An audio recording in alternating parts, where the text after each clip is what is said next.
It's a disappointing night for the Braves offense as they drop game 2 of the series 4-3 to the Philadelphia Phillies. Let's break down what went wrong on this episode of the Braves POSTCAST. This is the Braves POSTCAST, your instant game reaction for the Atlanta Braves. Part of the Locked On Podcast Network, your team every day. Yes, welcome on into the Braves POSTCAST, part of Locked On Sports Atlanta, where we cover your Atlanta sports teams each and every day. I'm your host, Lindsey Crosby. You can follow me on social media at Crosby Baseball. Jake Mastriani's traveling this week. He's not going to be on the POSTCAST tonight. But I want to talk about this 4-3 loss to the Philadelphia Phillies, okay? This had all of the feelings of a classic back-and-forth Philadelphia-Atlanta matchup, right?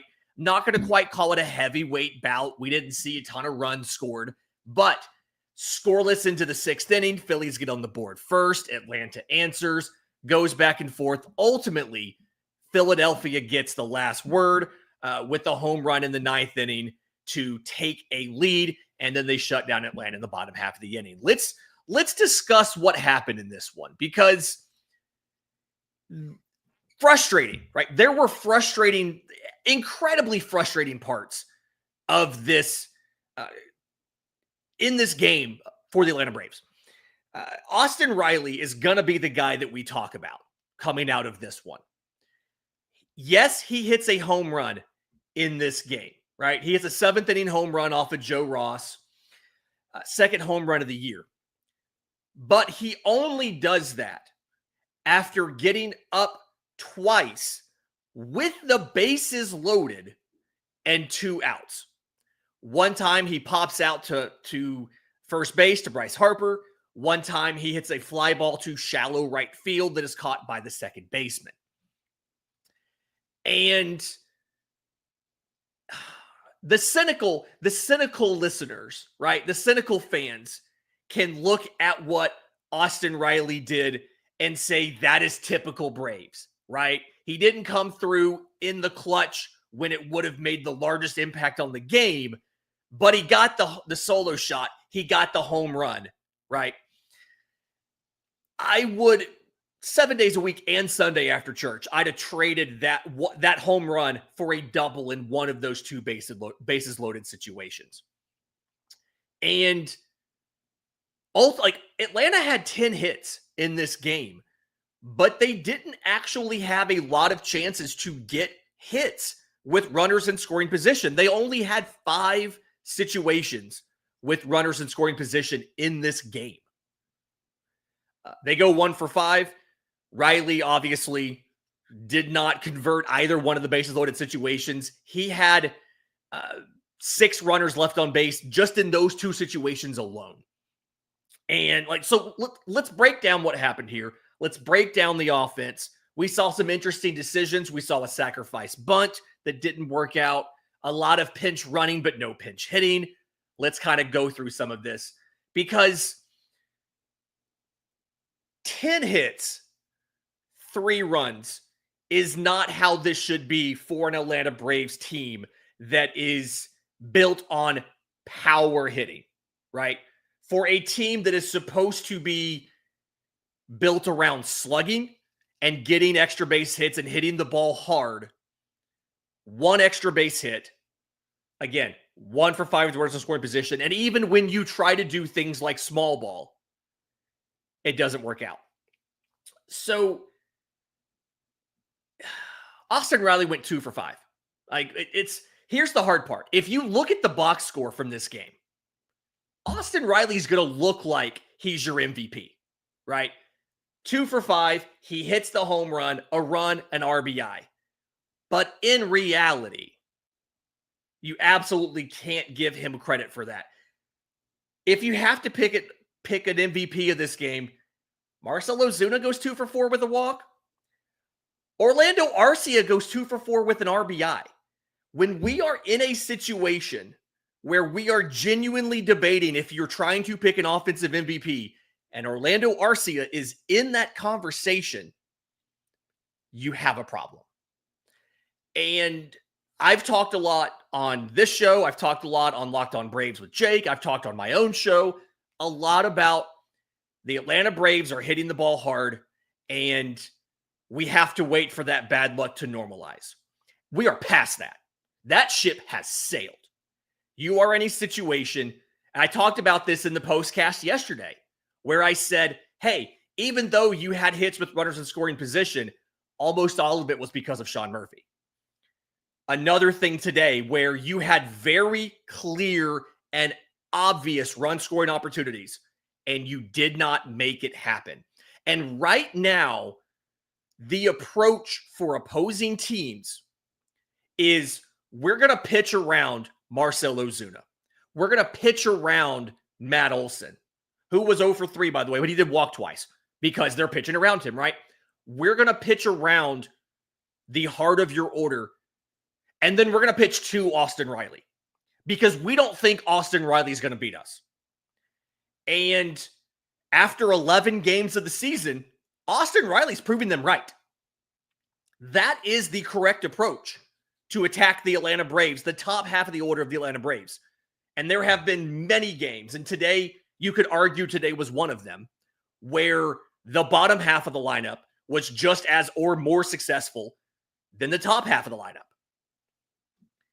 So incredibly frustrating there. And it's not confined to just Austin Riley. Michael Harris had a 5-pitch at bat where, if I remember reading this right, and I took a screenshot and put it on Twitter, I believe all 5 pitches were outside of the strike zone. He swings at 5 pitches, and I don't believe any of them were strikes.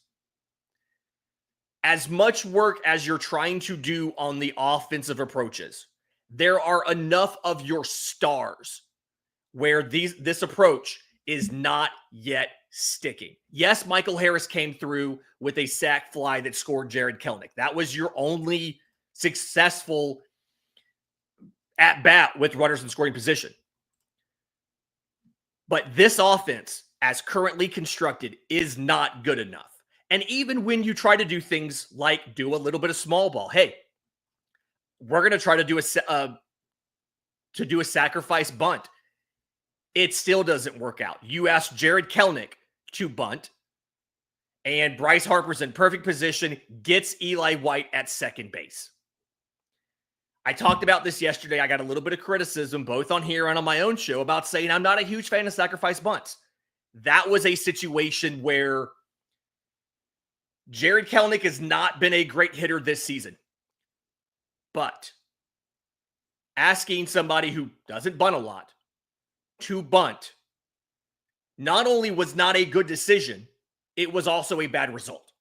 I'm those of you who don't know me that well, I'm very big on the idea of it's a good or bad decision when you make the decision. You can't judge it based on the result. A lot of people are going to say the sac bunt was a bad idea because it didn't work out. I'm of the belief that in most situations, the sac bunt's a bad decision. It also doesn't help that Philadelphia's hitters took advantage of the mistakes that the Braves pitchers threw them, and the Braves hitters did not take advantage of their own mistakes. We'll get to the pitching next, right here on the Braves Postcast. But first, today's episode is brought to you by our friends at FanDuel. The NBA playoffs are almost here. FanDuel is giving new customers an incredible way to get in on the action. Right now, when you join FanDuel and place your first $5 bet, you'll get $250 in bonus bets if your bet wins. You're more than welcome to bet on baseball if you want. You can, if you genuinely do not think that this team is going to make the playoffs, you can go on FanDuel and put your money where your mouth is. That is an option. But either way, check out all of the options at FanDuel. It is incredibly easy to place your bets, whether it's picking for your favorite team, picking against your favorite team, player props, even live prop bets after a game tips off in a same game parlay. So don't miss out. Head to FanDuel.com, claim your $250 in bonus bets today. Again, when you place your first $5 bet, you'll get $250 in bonus bets if your bet wins. Okay, so another big difference in this game, and one that I've kind of gotten tired of seeing it work the way that it has, is Braves hitters not taking care of, like, not taking advantage of mistake pitches, but opposing pitchers or opposing hitters taking care of the mistakes. Bryce Harper hits a home run on a 3-2 count.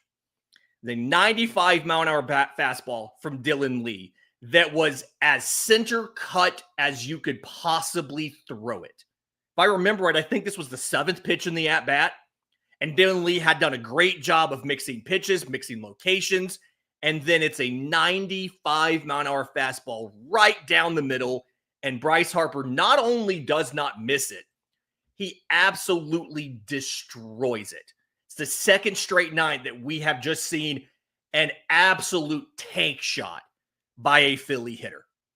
We saw another situation in the 9th inning where the Philly lead came because Trey Turner got a first pitch slider right down the middle, attack zone 5, right down the heart of the plate, launched it for a home run. When Trey Turner's hitting home runs off of you, you know you threw a bad pitch. You left stuff in a bad location. And the frustrating thing here is Braves hitters are not doing that. Like Philly hitters are doing that, like the Dodgers hitters did that, like the Padres hitters did that. And at this point, I don't know what has to change, but something has to get better. There's been a lot of conversation, the fan base, people like me who are assuming this is a leadership thing. I don't, in the clubhouse, I don't know what it is. I don't think anybody knows. If we knew what it was, we could absolutely fix it. We don't know what it is, but something has to change because Braves hitters aren't doing some of these basic things, not hitting meatball pitches, right? I do want to get into the pitching staff a little bit because there are going to be people that look at this game and say the bullpen lost this for us, right? Dylan Lee gave up that home run. Raisel Iglesias gave up that home run. So 3 runs coming off of back-end relievers, right? You're using Dylan Lee as a setup man. There's a conversation to be had there about should you have somebody better on the roster right now than Dylan Lee to pitch your 7th inning? That's not the conversation we're having today. But I do think a lot of the blame ends up falling back on the starting pitching. We talked about this a little bit yesterday with Chris Sale. Brave starters are not going deep enough in the games. And at some point in time, and we saw it tonight, twice actually, at some point in time, your bullpen is going to make a mistake. The Dylan Lee fastball down the middle was clearly a mistake, right? Raisel Iglesias, the hung slider, clearly a mistake.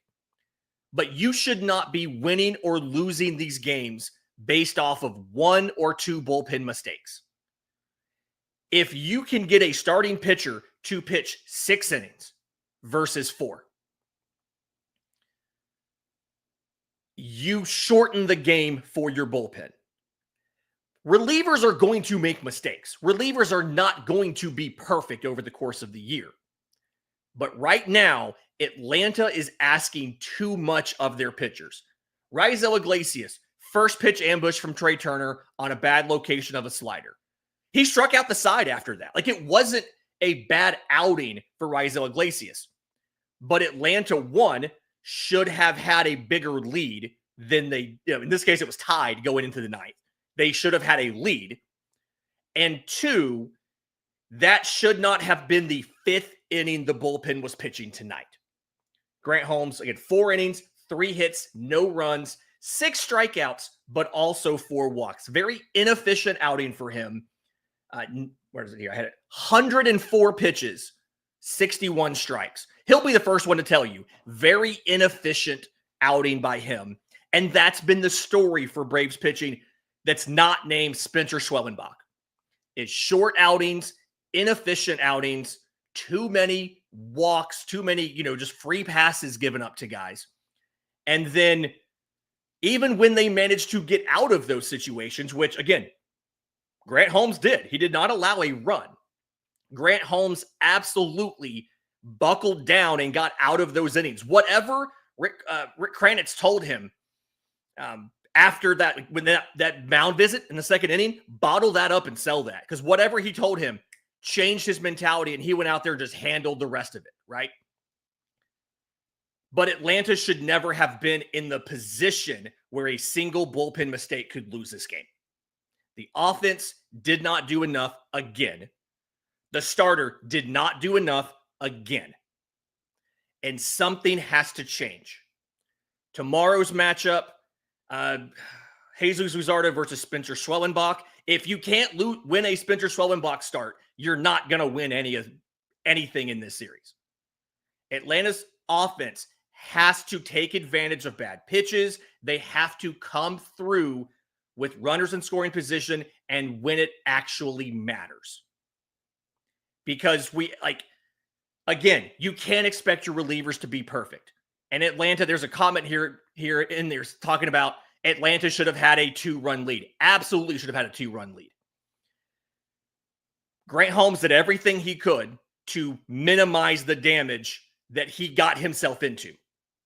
But because of that, you asked the bullpen to do too much, and your offense didn't do enough. Jake's going to be back breaking this down on Locked On Braves. We'll be back with another postcast tomorrow. Again, going to be a great game. Jesus Luzardo versus Spencer Schwellenbach. There's a bunch of people kind of worried that this is going to be a pitching duel. We thought the same thing yesterday. And between Zach Wheeler and Chris Sale, it was an offensive explosion, and it got quiet when they left the game. So anything can happen, but this is the rubber game of the series. Same time as the rest of them at 7:15. We're going to see what happens. Either way, we will be live tomorrow night after the game to break it down. Thanks, everybody, for being here. Until next time, this has been the Braves Postcast.